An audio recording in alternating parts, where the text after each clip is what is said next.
اگر پیرنٹس میں سے کوئی روزہ نہ رکھ سکے تو کیا ہم عام دنوں میں ان کے روزے رکھ سکتے ہیں؟ جی ہاں، اگر پیرنٹس میں سے کوئی روزہ نہیں رکھ رہا ہے تو اگر وہ ضعیف ہیں، دیکھیں اس میں تھوڑی سی سمجھنے والی بات ہے، اگر پیرنٹس میں سے کوئی روزہ نہیں رکھ رہا ہے کمزوری ضعیف کی وجہ سے، تو رمضان کے بعد بھی وہ نہیں رکھ سکتے ہیں، تو تب ان کی طرف سے فدیہ دیا جائے گا۔ اگر والدین فوت ہو گئے اور ان کے ذمے کوئی روزے تھے جو کہ انہوں نے رکھنے تھے، تو اب وارث پیچھے روزہ ہی رکھیں گے والدین کی طرف سے۔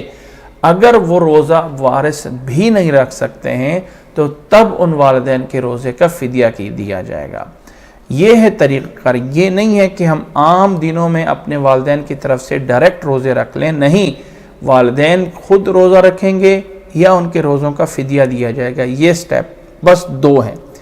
تیسرا جو وارث کا اولاد کا ان کی طرف سے روزہ رکھنا ہے، یہ اجازت صرف اور صرف جو ہم دوسرے کی طرف سے عمل کر سکتے ہیں نا، اس کا یہ دیکھنا ہوتا ہے کہ وہ کس کیٹیگری میں ثابت ہے، جتنا ثابت ہے اتنا کر سکتے ہیں۔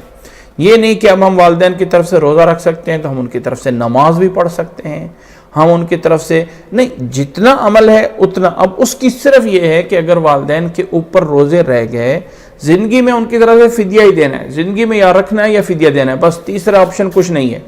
اگر فوت ہو گئے اب وارث ان کے روزے رکھیں، اگر نہیں رکھ سکتے ہیں تو ان کا فدیہ دے دیں، یہ طریقہ کار ہے۔ جی